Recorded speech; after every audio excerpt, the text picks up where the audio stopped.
자, 소셜 네트워크 어널리시스의 핵심적인 기술에 대해서 소개를 하겠습니다. 예를 들면 다음과 같은 소셜 네트워크가 있다고 생각을 해봅시다. 뭔가 이 속에서는 서로 완전히 잘 밀접하게 연결이 잘 돼 있고 가끔 가다가 외부에 있는 사람들과 연결되어 있는 사람도 있어가지고 밀결합되어 있는 그런 형태가 되겠습니다. 이런 것들은 보통 어떤 현실에서 어떤 현상에서 이런 네트워크를 많이 볼 수 있을까요? 예, 범죄자들의 네트워크에서 이런 것들을 많이 볼 수 있습니다. 예를 들면 여긴 한 팀인 거죠. 이건 도둑질하는 한 팀입니다. 그래서 여기서 지네들끼리 서로 막 알고 이제 서로 작당 모의를 하다가 그 중에 뭐 리더격이라든지 뭐 좀 발이 넓은 사람 한두 명이 있어가지고 그 사람들은 다른 쪽으로도 연관이 되어 있는 그런 현상이 그런 모습이 되겠습니다. 이렇게 하면 어떤 게 됐을까요? 여기 있는 사람 몇 명이 알려진다 하더라도 바깥으로 연결되어 있는 사람들만 입을 다물면 그러면 이 네트워크 전체가 노출이 되지는 않습니다. 그러니까 그런 이제 음지의 네트워크가 되는 것이죠. 보통 이런 구조를 셀룰라 네트워크라고 합니다. 이제 셀형, 세포형의 네트워크 구조가 되는 것이죠. 우리가 이런 소셜 네트워크를 소셜 스트럭처 이제 사회적인 구조로서 우리가 한번 본다라고 생각을 해봅시다. 그러면 여기서 우리가 어떻게 리더를 찾아낼 수 있고 오르가니제이션의 어떤 특징을 어떻게 찾아낼 수 있고 시스템을 어떻게 분석을 할 수 있을까요? 몇 가지 방법이 정량적으로 분석하는 몇 가지 방법이 있는데 첫 번째로는 매저가 있습니다. 예를 들면 여기는 점 하나에 대해서 중요도 점수를 매기는 겁니다.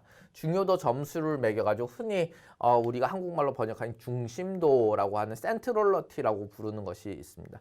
스코어를 이제 그 점수를 계산을 해가지고 이 점들마다 이 노드들마다 다 붙여주는 것입니다. 그러면 중요한 노드들은 그 점수가 높고 중요하지는 않은 노드들은 점수가 낮고 이런 식으로 계산할 수 있는 점수 체계를 만들어 놓는 것도 하나의 테크닉이 되겠습니다. 당연히 그래프 구조를 잘 탐색하고 그래프 구조를 어떻게든 잘 연산을 해야지만 점수를 계산을 할 수 있겠죠.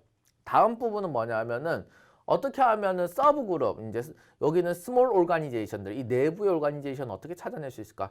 얘네들이 한 팀이다. 얘네들은 또 다른 한 팀이다. 얘네들은 또 다른 한 팀일까? 또 좀 연결이 많이 되어 있는데 얘네들은 잘 모르겠다. 이건 확실히 한 팀이다. 이런 식으로 어떻게 구분을 할 수 있을까요? 이 클러스터링 방법에 대해서도 사람들은 연구를 합니다. 마지막으로 다이내믹스 얘네들이 이제 이런 어떤 형태의 구조가 되어 있는가 얘네들은 서로의 정보가 잘 숨겨질 수 있도록 만든 구조이다 뭐 그런 식으로의 얘네들의 구조에 대한 그런 공부가 또 있겠습니다. 자, 우리 먼저 첫 번째 테크닉인 이제 점수 체계 매저로서의 중심도 센트럴리티에 대해서 알아보도록 하겠습니다. 우리가 뭔가 가이 앳 더 센터 혹은 탑 피플 뭐 이제 우리 리더 이런 메타포릭한 말로서의 말에서부터 진짜 애널리틱한 숫자로 분석해가지고 엄밀히 말할 수 있는 그런 쪽으로 넘어가려고 하면 숫자가 필요합니다. 메타포는 this person at the center must be the leader 이렇게 그냥 이건 선언적인 거죠. 그런데 애널리틱스가 되려고 하면 이 사람은 이렇게 뭔가에 대한 하이 스코어가 있으니 리더임에 틀림없다. 이런 식으로 구분을 할 수 있는 정량적인 분석이 필요한 것이 되겠습니다. 해서 우리가 메저먼트를 해야 되는데 매스메티컬 소시올로지스트라고 하는 사람도 있습니다. 수리적인 방법을 활용해서 사회적인 현상을 분석하는 사람들이 있는데 이런 사람들은 어떤 걸 했냐 하면은 콜레이션, 연관성을 분석을 했습니다. 뭐냐 하면은 자기네들이 나름대로 생각해낸 점수 체계가 있고 그 점수 체계와 그 사람이 진짜 그 사회에 들어가가지고 이 사람들이 진짜 리더처럼 행동을 하나 이렇게 관측했을 때의 찾아냈던 롤 사이에서의 콜릴레이션을 계산을 하게 되겠습니다. 그리고 어떤 넘버들은 어떤 점수 체계들은 매우 유용하다는 걸 알려져가지고 이제 중심도라고 하는 그런 스코어로 이제 정리가 되게 되겠습니다. 그래서 이 다음과 같은 점수 체계들이 많이 쓰이는데 디그리 센트럴티, 뭐 디그리 중심도, 비트윈니스 중심도, 아이겐벡터 중심도 이런 것들이 이제 소개가 되게 되겠습니다. 우리는 이 중에서도 특히 디그리 센트럴티와 비트윈니스 센트럴티를 알아보도록 하겠습니다. 사실 디그리 센트럴티, 디그리 중심도는 아주 간단합니다. 이거는 뭐냐 하면은 몇 개의 링크를 갖고 있느냐, 이 노드는 몇 개의 링크를 갖고 있느냐를 살리는 것으로 계산을 다 할 수 있습니다. 이 노드는 몇 개의 링크를 가지고 있나요? 3개. 이 노드는 몇 개의 링크를 가지고 있나요? 마찬가지 3개. 노드 몇 개의 링크를 가지고 있나요? 마찬가지로 4개. 이 링크는 모두 몇 개를 가지고 있나요? 4개. 맞습니다. 여기는 2개, 여기는 하나가 되는 것이 되겠죠. 자, 이런 점수로 보았을 때는 어떤 식으로 생각을 해볼 수 있습니까? 예, 맞죠? 여기는 3이라든지 여기는 3이라는 사람들은 4개의 링크를 가지고 있는 이런 사람들에 비해서 중요도가 약하다라고 하는 것이 되겠습니다. 중요도가 약하고 이 사람들은 이 전체 네트워크를 잘 컨트롤할 수 있는 위치에 있지 않다라고 생각을 할 수 있겠습니다. 이 사람들은 정말로 이 네트워크를 잘 컨트롤하기가 어려운 위치에 있겠지요. 이 사람이 진짜 이 전체에서의 리더였다고 하면 이 조직은 망하는 것이 되겠습니다. 그렇겠지요. 자기의 의사 전달 같은 것들을 다른 멤버들에게 잘 하지 못하니까 문제가 있는 상황이 되겠습니다. 이런 사람이나 이런 사람들은 자기가 네트워크의 중심에 있어가지고 오가는 정보라든지 그런 자원의 흐름이라는 것들을 잘 볼 수 있어가지고 컨트롤하기에 아주 좋은 위치에 있는 그런 사람들이 되겠습니다. 하지만 생각을 좀 해봅시다. 이 사람과 이 사람은 지금 동일한 4라고 하는 그런 점수를 가지고 있습니다. 근데 이 사람과 이 사람은 뭐 비슷한 수준의 중요도를 가지고 있을까요? 뭐 이렇게 지금 현재 링크를 몇 개나 컨트롤하고 있느냐라는 관점에서 보면 비슷한 정도의 중요도를 가진다고는 볼 수 있습니다. 하지만 이 사람이 뭔가 정보를 흘려보낸다라고 했을 때 이 사람이 정보를 흘려보낼 때 이 사람이 여기로 정보를 흘려보낸다고 했을 때 이렇게 한 번, 두 번, 세 번으로도 정보를 흘려보낼 수 있고 한 번, 두 번, 세 번으로도 정보를 흘려보낼 수 있습니다. 이게 최단 거리로 이제 정보를 흘려보낼 수 있는 방법이 되겠죠. 어떻게 할 수 있습니까? 예, 맞습니다. 여러분들이 이미 다이직스트라 알고리즘을 배웠죠. 다이직스트라 알고리즘을 이용하면은 여기서부터 다른 곳으로 어떻게 정보를 흘려보낼 수 있을 것인지를 알 수 있을 것입니다. 자, 그런 상황 하에서 우리 이 노드는 항상 여기 있는 사람들이 여기에 정보를 보낼 때는 항상 거쳐야 되지만 이 노드를 항상 거쳐야 하는 것은 아니다 라고 하는 것이 되겠습니다. 즉 그 말인즉슨 몇 개의 링크를 컨트롤하고 있느냐는 로컬 매저입니다. 즉 이 네트워크 전체에 대한 구조를 몰라도 됩니다. 이 부분까지만 알면 이 사람의 네트워크 매저먼트는 디그리 센트럴티는 구할 수 있습니다.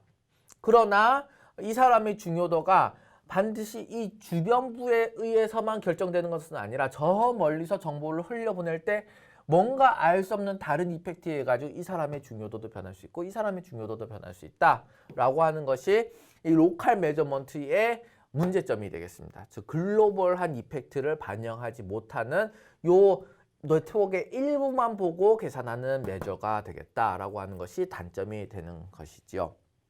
대신에 빠르게 계산할 수 있겠죠. 이 주변만 딱 보면 되니까 매우 빠른 속도로 계산을 할 수 있을 것입니다. 자, 앞에서 우리 디그리 센트럴티는 로컬 메저먼트인데 대표적인 글로벌 메저먼트인 비트윈 센트럴티를 계산해 보도록 하겠습니다. 이 비트윈 센트럴티는 무엇이냐 하면은 간단한데 all pair shortest pass가 이 어떤 노드를 지나갈 때, 고잉스로 지나갈 때 특정 노드를 지나갈 때 모두 몇 개의 all pair shortest pass가 지나가느냐를 카운팅하는 것이 되겠습니다. 자, all pair shortest pass라고 생각을 해보면 우리가 여기 있는 사람이 다른 모든 사람들에게 정보를 보낸다라고 했을 때 여기 있는 사람들이 다른 모든 사람들에게 정보를 보낸다고 했을 때 여기 있는 사람들이 다른 모든 사람들에게 정보를 보낸다고 했을 때 이 패스를 모두 찾아보는 것이 되겠습니다. 자, 여기서 모두 몇 개의 패스가 존재할까요? 하나, 둘, 셋, 넷, 다섯, 여섯, 일곱. 총 7명이 있습니다. 7명이 있다고 하면 예, 맞습니다. 7 곱하기 6이 되고 이건 방향성이 없으니까 나누기 2를 하여서 3이 돼서 21개의 우리가 갈 수 있는 길들이 있게 될 것입니다. 패스가 있을 것이 되겠습니다. 21개의 패스가 되는데 이 21개의 패스가 다들 사람들을 지나가는 그런 패스가 되겠죠. 그 중에 한 패스는 예를 들면 여기를 A, B, C, D, E, F, G라고 하였을 때 우리가 A에서 B로 가는 패스가 있을 것이고, 그 다음에 A에서 C로 가는 패스도 있을 것이고, 그 다음에 A에서 D로 바로 갈 수 있군요. 그 다음에 A에서 E로 바로 갈 수 있습니까? 못 갑니다. B에서 E로 가고, A에서 어떻게 갈 수 있습니까? 예, 맞습니다. C에서 E로 갈 수 있고, 또 어떻게 갈 수 있습니까? A에서 D에서 E로 갈 수 있고, 그럼 다양한 이런 요런 형태의 패스도 존재하고, 그 다음 요런 형태의 패스도 존재하고, 이런 숄티스트 패스를 다 나열해 보는 것이 되겠습니다. 다 나열해서 우리가 여기 있는 사람이 몇 번이나 이 패스 리스트에 등장하는지를 세는 것이 되겠습니다. 세는 것이 되겠습니다. 그렇게 센다고 해봤을 때 우리가 글로벌 메저는 예, 맞습니다. 예를 들면 여기 E라고 하는 것은 정말 많이 나오겠지요. 반대로 G라고 하는 것은 오로지 G에게 가는 경우에 대해서만 우리가 메저가 패스가 나타나게 될 것입니다. 반대로 이 E라고 하는 것은 A에서 G로 갈 때나 A에서 F로 갈 때에도 반드시 E를 거쳐야 되기 때문에 E는 상대적으로 더욱더 많이 나올 수가 있겠지요. 자, 여기서 보시면 요 C라는 것도 존재합니다. C라는 것도 존재하는데 이 C라고 하는 것은 반드시 이 C를 고쳐야만 되는 것은 아닙니다. 예를 들면 A, D, E, F로 이렇게 패스가 지나갈 수도 있고 이렇게 패스가 지나갈 수도 있기 때문에 반드시 이 C를 거쳐야 되는 것은 아닙니다. 그래가지고서 이 C는 E에 비해서 중요도가 좀 떨어지게 되겠다라고 하는 것이 되겠습니다. 이런 식의 쇼티스트 패스, 이제 여러분들이 왜 이제 이걸 배웠는지 알겠죠? 그래프를 했을 때 우리 다이닉스 알고리즘 이런 것을 배웠으면 이런 데 써먹을 수 있는 것이죠.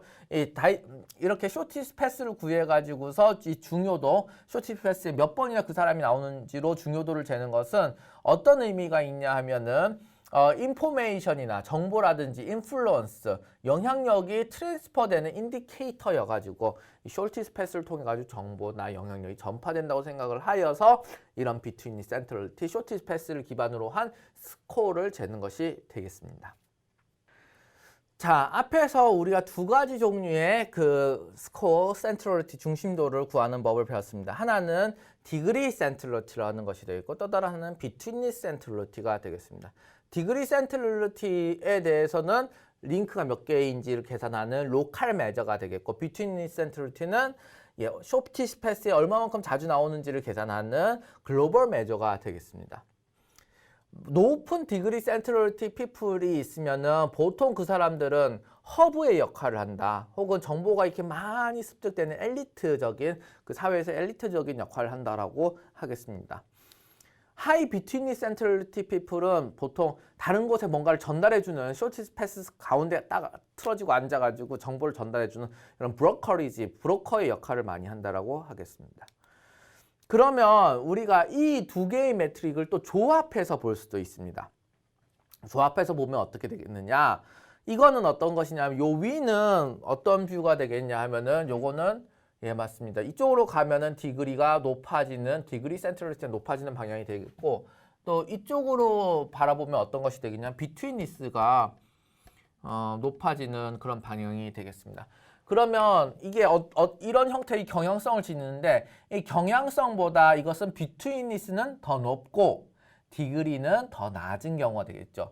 이 레벨에 비해서, 동일 레벨의 디그리에 비해서, 비트윈니스가 더 높게 되는 것이고 동일 레벨의 디그리에 비해서 비트윈니스가 이만큼 더 높게 되는 것이고 그 다음 동일 레벨의 비트윈니스에 비해서 디그리가 더 낮게 되는 것이 되겠습니다.